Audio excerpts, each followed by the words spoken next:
हरे कृष्ण। आप सभी भक्तों को बापूजी सरकार की ओर से बहुत बहुत बधाई हो।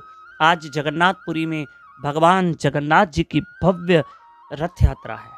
आप सब टीवी चैनल के माध्यम से दर्शन करना, न्यूज़ चैनल के माध्यम से आइए आज भगवान की और जगन्नाथ जी की महिमा सुनते हैं।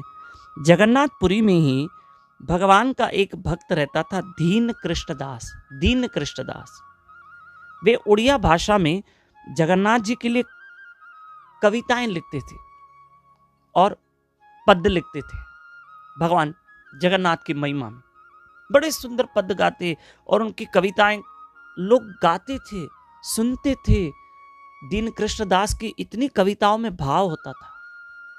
एक दिन उस समय के जो राजा थे, राजा दिव्य सिंह, उन्होंने कहा दीन कृष्णदास को कि आप मेरे लिए भी कुछ लिखें।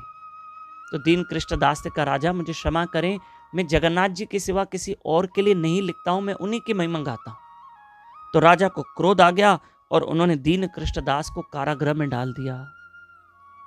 तब ये बात भगवान को अच्छी नहीं लगी कि राजा ने ऐसा क्यों किया। उसी रात को भगवान जगन्नाथ राजा के स्वप्न में गए और राजा से कहा कि मेरे भक्त को कारागृह में बंद कर दिया आपने। मेरे भक्त को जल्द से जल्द मेरे भक्त को उस कारागृह जेल से रिहा कर दो, नहीं तो मैं आपको दंड दूंगा।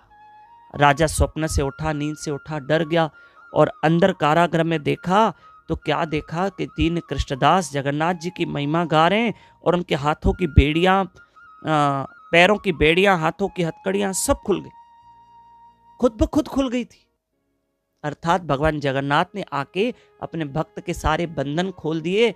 करो मेरे जगन्नाथ जी का, श्री कृष्ण का भजन, वो हमें सारे बंधनों से मुक्त कर देता है। मोह, काम, क्रोध, लोभ, जितने बंधन हैं अहंकार के, सारे बंधनों से मेरा जगन्नाथ छुड़ा देता है।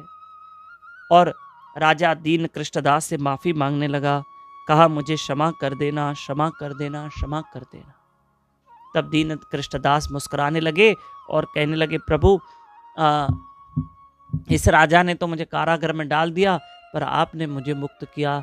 उसके बाद दीन कृष्णदास ने बहुत सारे भगवान के लिए पद लिखे, कविताएं लिखी और आज भी उनके पद गाए जाते हैं। अरे जिनके सर पे हो भगवान जगन्नाथ का हाथ, उसका कौन छोड़ेगा साथ। अरे सब साथ देंगे, आप जगन्नाथ को तो पकड़ो।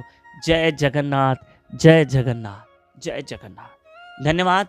और आज की कथा को यहाँ विराम देते हैं और आपसे एक रिक्वेस्ट करूंगा कि आज भी बापूजी सरकार दुबई में है। एक दिन का प्रवचन है आज 7 तारीख को और इस एड्रेस पर। हरे कृष्ण।